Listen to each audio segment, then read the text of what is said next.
ክቡር አፈ ጉባኤ ታገሰ ጫፎ፣ ክቡር አፈ ጉባኤ አገኘው ተሻገር፣ ፊልድ ማርሻል ብርሃኑ ጁላ፣ ጀነራል አበባው ታደሰ፣ በዚህ ታላቅ ቀን አድሬስ ቢደረጉ ለሁለንተናዊ ሀገራዊ ግንባታ ጠቃሚ ስለሆነ 90 ዓመታት ስናሳልፍ አሁን ባሉ አመራሮች ብቻ ሳይሆን እነ ሌፍተናንት ጀነራል ጻድቃን ገብረትንሳኤ በመካከላችን ስላለ እሱን አድሬስ ማድረግ፣ ጀነራል ሳሞራ የኑስ በመካከላችን ስላለ እሱንም አድሬስ ማድረግ፣ እነዚህ ቺፍ ኦፍ ስታፎች ላለፉት 30 ዓመታት ሁለት ሌላ ቺፍ ኦፍ ስታፎች ሲታከሉበት የኢትዮጵያን ቁመና አሁን ወዳለበት ደረጃ እንዲደርስ በየዘመናቸው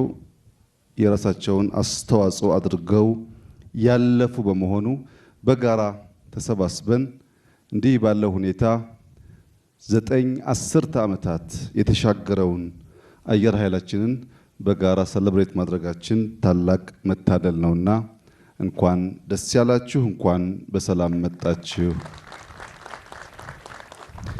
ላለፉት 9 ዓመታት የኢትዮጵያ አየር ኃይል በብዙ ከፍታ በብዙ ዝቅታ ውስጥ አልፏል። በብዙ ከፍታ ባለፈበት ዓመታት ጊዜዎች ውስጥ ለሀገር ኩራት፣ ለሀገር መከታ ኢትዮጵያን ለደፈሩ ሰዎች ሁነኛ መድኃኒት ሆኖ ከምስራቅ፣ ከሰሜን፣ ከደቡብ ኢትዮጵያን ለማጥቃት የሞከሩ ኃይላት ማሳፈር የቻለ ታላቅ ተቋም ነው። ከኢትዮጵያ በተጨማሪ በአፍሪካ ውስጥ በተለይም የኮሎኒ ዘመን እየተንኮታኮተ ሲመጣ የታንዛኒያን ኤርስፔስ ከፖርቹጊዝ የተከላከለ አየር ኃይል ነው። በብዙ የአፍሪካ ሀገራት ሰላም አስከባሪ ሆነን ስንሰማራ በሰላም አስከባሪነት ከስፔሻል ፎርስ ከእግረኛው ጦር በተጨማሪ አየር ኃይላችን ለአፍሪካ የማይናቅ አስተዋጽኦ ያደረገ ስመጥር ታላቅ ተቋም ነው። ይህ ተቋም አሁን ያለበትን ቁመና እንዲይዝ በየዘመናቱ መንግስታት የሰሯቸው ድምር ስራ ውጤት መሆኑን አምነን አሁን ያለበት ደረጃ ላለፉት 90 ዓመታት ካለበት ደረጃ ከፍ ያለው የላቀ ብቃት የያዘበት ጊዜ ነው ብለን በድፍረት መናገር ይቻላል። ክቡራትና ክቡራን፣ የኢትዮጵያ ጥቅም የኢትዮጵያን ፍላጎት ለማስከበር ከኛ ከኢትዮጵያውያን ውጪ ሌላ ማንም ሰው ግዴታ የለበትም። የኢትዮጵያን ጥቅም ማስከበር የኢትዮጵያውያን ግዴታ፣ የወዳጆቻችን ደግሞ የፍቃድ ድጋፍ ይሆናል። ወደድንም ጠላንም የኢትዮጵያን ጥቅምና ፍላጎት ማረጋገጥ በቀዳሚነት ከኛ ከኢትዮጵያውያን የሚጠበቅ ተግባር መሆኑን በደንብ መገንዘብና በዚያው ልክ መተግበር ያስፈልጋል። እኛ ያለ ኢትዮጵያ እናት የለንም። ኢትዮጵያም ያለኛ ልጆች የላትም። እናት በደከመችበት፣ በደህየችበት፣ በተቸገረችበት ጊዜ አንዳንዶቻችን ወደ እንጀራ እናቶች ሄደን ሊሆን ይችላል። እንጀራ እናቶች 2-3 ያጎርሳሉ እንጂ እንደ እናት እስከ መጨረሻው አያዛልቁም፣ ይሰለቻሉ። ለዚህም ነው ብዙዎች ተመለሱ እየተባሉ ያሉት። እናት በከፍታ፣ እናት በዝቅታ፣ እናትነት ልጆቿን ስለማትተው የኢትዮጵያ ልጆች መተኪያ የሌላት ሀገር መሆኗን ተገንዝበን በጋራ በመደመር እንደ ትናንትኖቹ ጀግኖች የኢትዮጵያን ጽናትና ልዕልና ማረጋገጥ ከሁላችን የሚጠበቅ ይሆናል። በኢትዮጵያ አየር ኃይል እንደዚህ ያሉ ዘመን የሚሻገር ጀግንነትና ብቃት ያላቸው በርካታ ጀግኖች ተፈጥረዋል። ከነዚህ መካከል ጀነራል ለገሰ ተፈራ አንዱ ተጠቃሽ ነው። ጀነራል አሸናፊ ወልደ ጻዲቅ፣ ኮሎኔል በዛብህ ጥሩነህ፣ ኮሎኔል ባጫ ሁንዴ፣ የዛሬው ሌፍትናንት ጀነራል ይልማ መርዳሳ የኢትዮጵያ አየር ኃይል ከፈጠራቸው ዘመን ከማይረሳቸው ጀግኖች መካከል ይቆጠራሉ። እነዚህ ጀግኖች በብዙ እጥፍ እንዲባዙ፣ እነዚህ ጀግኖች ከኢትዮጵያ አልፈው የአፍሪካ ኩራት እንዲሆኑ ተዋጊ ጄቶች፣ ገጀቶች፣ ቴክኖሎጂዎች ብቻ ሳይሆን የሰው ኃይላችን ላይ አበክረን ልንሰራ ይገባል። የሰው ኃይሎቻችን ሲበረቱና ሲችሉ ጄቶቻችን ወደ ወሳኝ ተዋጊ ኃይል ይቀየራሉ። የበቃ የሰው ኃይል ከሌለ ማሽኑ ብቻውን የበቃ ተዋጊ ኃይል መሆን አይችልም። የበቃ ተዋጊ ኃይል እንዲሆን ጀግኖች፣ ሀገራቸውን የሚወዱ መማር የማይሰለቹ ለሀገራቸው እስከ ሕይወት ፍጻሜ የተሰጡ ሰዎችን ማፍራት በእጅጉ የሚያስፈልግ ነው። በዚህ አግባብ የኢትዮጵያ አየር ኃይል ላለፉት ጥቂት ዓመታት የጀመረው የሰው ኃይል ግንባታ በዘላቂነት ልጆቻችን ብዙ የሚጠቀሱ ጀግኖች እያነሱ የኢትዮጵያን አየር ኃይል እንዲያወሱ እንዲያወድሱ ለማድረግ መሰረት የሚጥል ስለሆነ ከሸመትናቸው፣ ሞዲፋይ ካደረግናቸው፣ ከሰራናቸው ቴክኖሎጂዎች በላይ የሰው ኃይል ግንባታ ትኩረት ተሰጥቶት ሊሰራ ይገባል። ኢትዮጵያውያን አንድ አባባል አላቸው። በየበሩ ቆሞ ጀግና ካልመለሰ ሀገር ተላላ ነው ይሄዳል እንደ ሰው ይላሉ። በየበሩ ቆሞ ጀግና ካልመለሰው ሀገር ተላላ ነው ይሄዳል እንደ ሰው ይላሉ። መቆም ሲባል መጽናት፣ መትጋት፣ ለእድገት መልፋት፣ አይበገሬነትን በየዕለት ማሳየት ማለት ነው። በየበሩ ቆሞ ሲባል በአየር ኃይል፣ በምድር ኃይል፣ በባህር ኃይል፣ በሳይበር ከዚያም ባሻገር በልዩ ልዩ የኢኮኖሚ ዘርፎች በሁሉም በር የሚጠቀሱ ጀግኖች ሲኖሩ ማለት ነው። ኢትዮጵያ ውስጥ በከፍተኛ ደረጃ ብልጽግናን ለማረጋገጥ የሚችሉ የልማት ስራዎች እየተሰሩ ይገኛሉ።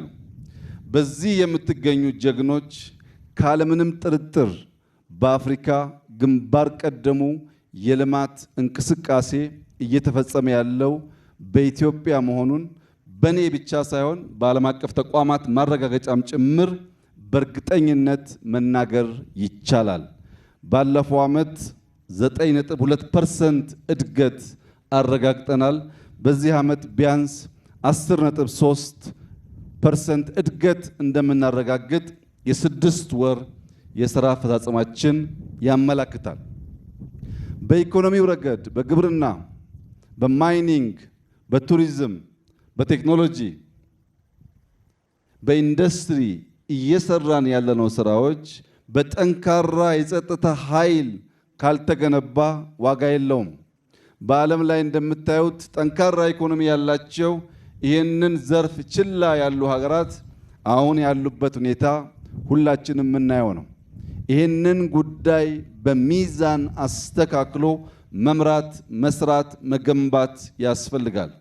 ምክንያቱም አንድ ቤት 10 በር ያለው ቢሆንና ከ10ሩ በር መካከል 9ኙ በሮች የተዘጉ ሆነው አንዱ በር ባይዘጋ በዚያ ክፍት በር የ9ኙ መዘጋት ከንቱ ሆኖ ለጥቃት ሊያጋልጥ ይችላል። በሰላም ውሎ ለማደር እያንዳንዱ በር በበቂ ሁኔታ መዘጋቱን ማረጋገጥ ያስፈልጋል። 9 መዝጋት 10ኛው ክፍት እስከሆነ በቂ አይደለም።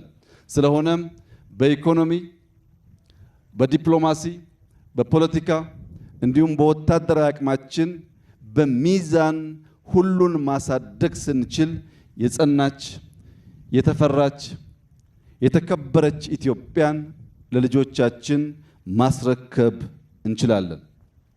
ክቡራትና ክቡራን፣ በኢትዮጵያ የወደክበትን ሳይሆን ያዳለጠህን ቦታ ተመልከት የሚል አባባል አለ።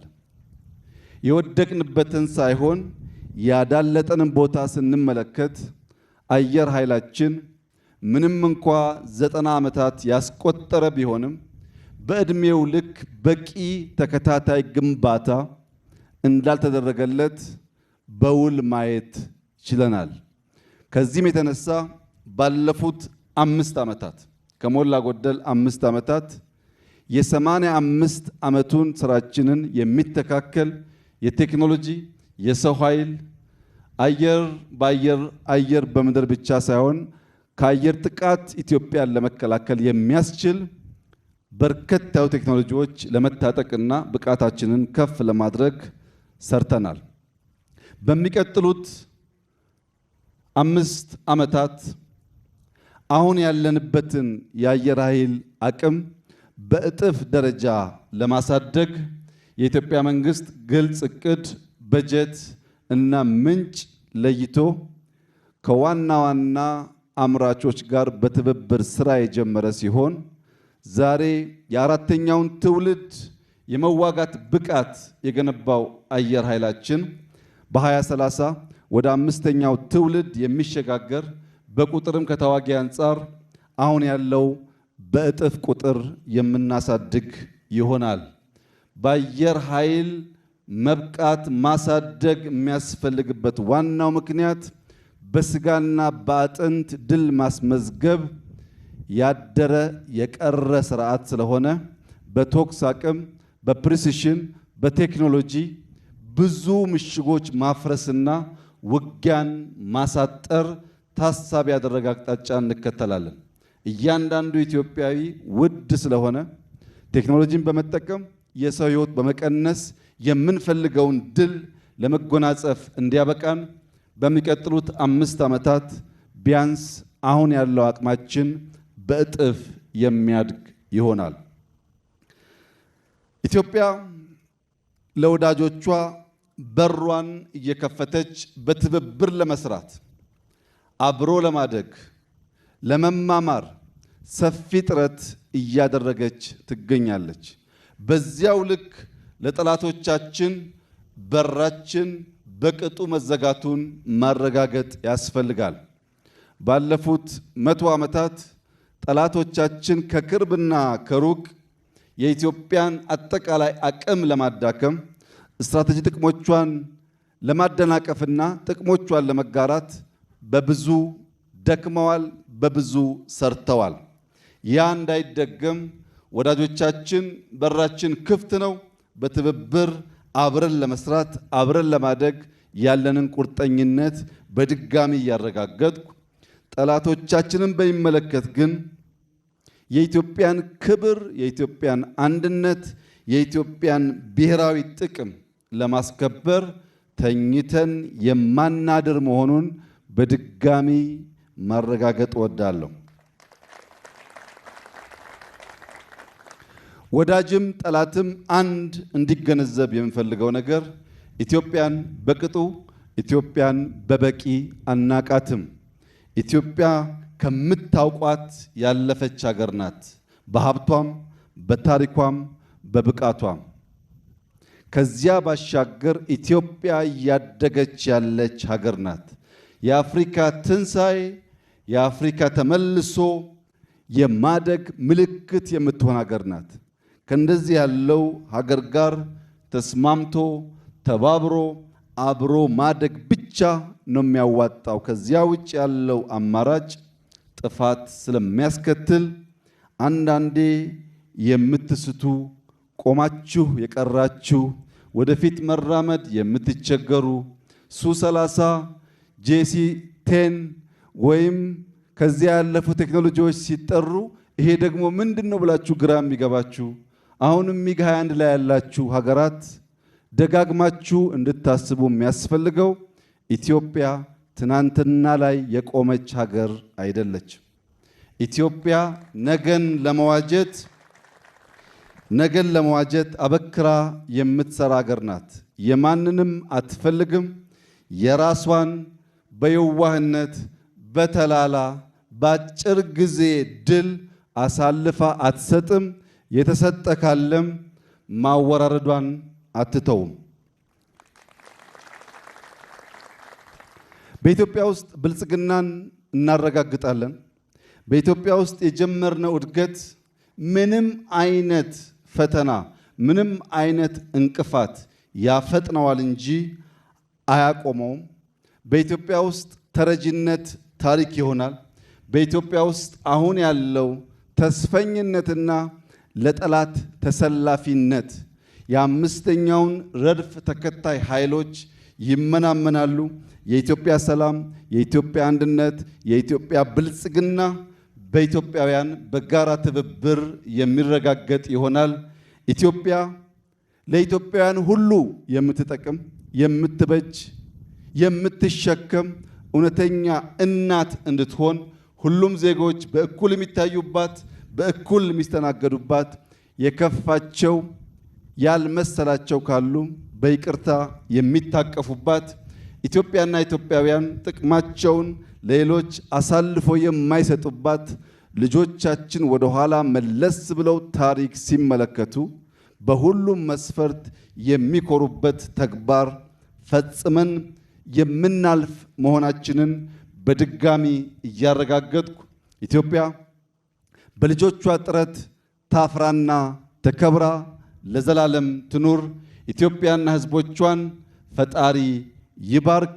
አየር ኃይላችን አየራችንን ብቻ ሳይሆን ፍላጎታችንን ጭምር የሚያሳካ ተቋም እንደሚሆን ያለኝን ሙሉ እምነት የገለጽኩ በአየር ኃይል የምትንቀሳቀሱ ጀግኖች በሙሉ በተሰማራችሁበት መስክ ካለ ማቋረጥ በመትጋት የኢትዮጵያን ስትራቴጂክ ፍላጎትና ብሔራዊ ጥቅም የማረጋገጥ ስራ ከፊታችን ያለ አብይ ተግባር መሆኑን ተገንዝባችሁ ቀን ከሌት ራሳችሁን እንድታዘጋጁ አደራ ልላችሁ ፈልጋለሁ።